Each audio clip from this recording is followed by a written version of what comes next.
Well, I'm Dennis Grimes, the owner and winemaker here at Eagles Nest. My wife Julie and myself we're real people, and this is a real winery. And our primary business is making fine wines and also hosting people at our vacation wine luxury getaway here. Today we're going to be talking about our '07 Cabernet Sauvignon Ruby Port. This is an award winner in the 2009 Finger Lakes Wine Competition, which had about 2,700 entries from 500 wineries, and they had 50 judges from across the country and also globally. The port also won a bronze medal in a national women's wine competition up in Sonoma earlier this year. That was judged by the top 50 women in the U.S. wine industry. Our wine is called Eagles Nest Starboard Dessert Wine, and that's kind of a tongue-in-cheek poke at the TTB and also the European Union, because we're not allowed to call our dessert wines a port. Only dessert wines from Portugal can be called ports. So a few wineries, including Eagles Nest, have taken the liberty to call their port starboard wine with a nod towards the Navy history and also those of nautical background. One of the really interesting things about wine as a beverage is the history of wine, and there's a strong tie between the navies of the world, and I'm a retired Navy veteran, and ports. And ports are very much a part of formal dining events in the Navy and also entertainment. But the real reason we have ports is because it was difficult to have wines in barrels keep in hot tropical temperatures. So the Portuguese figured out by fortifying the wines that made the wine able to withstand hot tropical temperatures and have wine that could be consumable.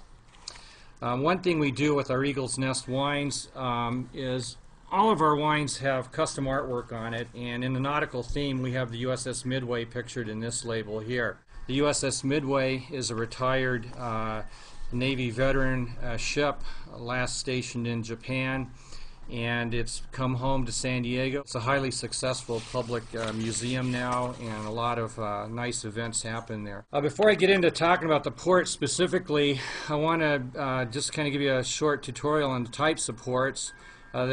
There's several different types, some well known, others lesser known.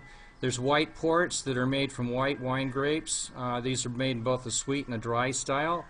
They're intended to be consumed slightly chilled as an aperitif, and they're also fortified in the same manner as red ports. There's also a ruby port, which this is a ruby port, and these are made from red wine grapes and are slightly on the sweet end of the scale. And beyond the ruby port is a tawny port. Tawny ports are aged 7 to 10 years and actually even at a 40-year point, and they are usually nutty and have an oxidized character, and they turn from a ruby color to a rich golden brown color. And the king of ports is considered a vintage port.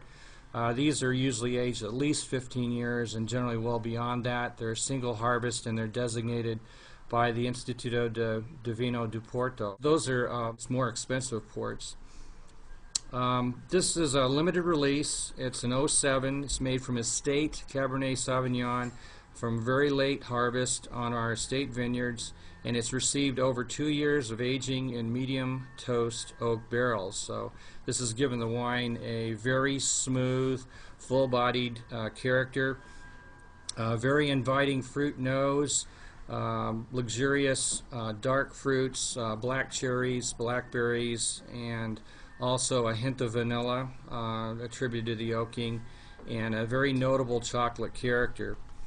Comments from many tasters of this wine are that they generally don't like ports.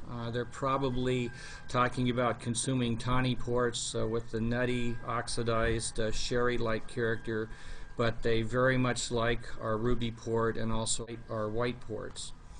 I've had this wine up at wine sensory evaluation course up at UC Davis, and one of the professors up there was saying it shouldn't retail for anything less than the $40 range for a demi bottle, so we took that as a serious compliment.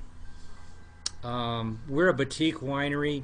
We have extensive hands-on winemaking here, and that gives us the ability to do a lot of special color and flavor extraction. All of our growing, harvesting, pressing, and bottling our wines is done by hand. For those of you that are familiar with winemaking, you know that the color and flavor extraction is attributed to contact with the grape skins during the fermentation process, and we press our cap, or the grape skins that are at the top of the vat, 5 times a day to facilitate the extraction process. The other things we do here at Eagles Nest, we practice very strict sanitization with our equipment and our winemaking processes, and everything is temperature controlled. And not surprisingly, we come up with some really good wines here and a very repeatable process, so we're very pleased with that. I'll talk a little bit about making fortified wines. You start off making a fortified dessert wine or a port in a manner similar to making a red wine. The closing part of making this wine is to add a fortified brandy, very high proof brandy, to the fermentation, and that at the appropriate residual sugar level so you can retain a slight amount of sweetness. We stop the fermentation by adding the high proof brandy. Kind of a joke in the wine industry is that you always end up having to add the brandy at 2 in the morning, and you know, so you can kind of picture a bleary-eyed winemaker stumbling into the winery at 2 in the morning to introduce the brandy into the fermentation, so he or she can lock in that good flavor in the port. So what I'm going to do is go ahead and give a pour here.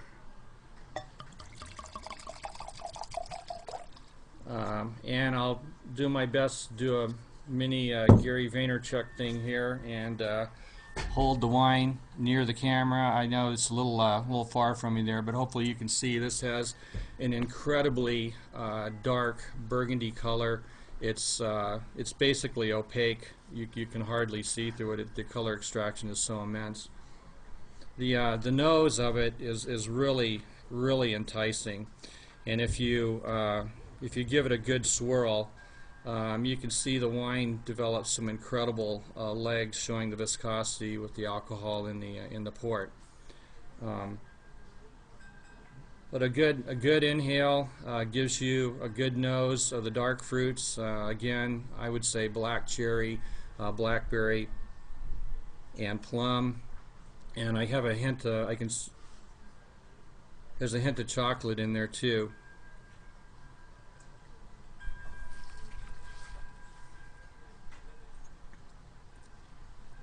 Consuming the wine, it's got a wonderful mouthfeel, both start, middle, and finish, and it leaves, at least on my palate, a very nice chocolatey note. This would be an excellent wine to consume after a meal with chocolate or possibly a good cigar. Eagles Nest is located in San Diego, California. We're at the west end of the Ramona Valley American viticultural area. We're 20 miles east of the Pacific coast, and we're 20 miles west of the Sonora Desert, which gives us an excellent wine grape growing climate.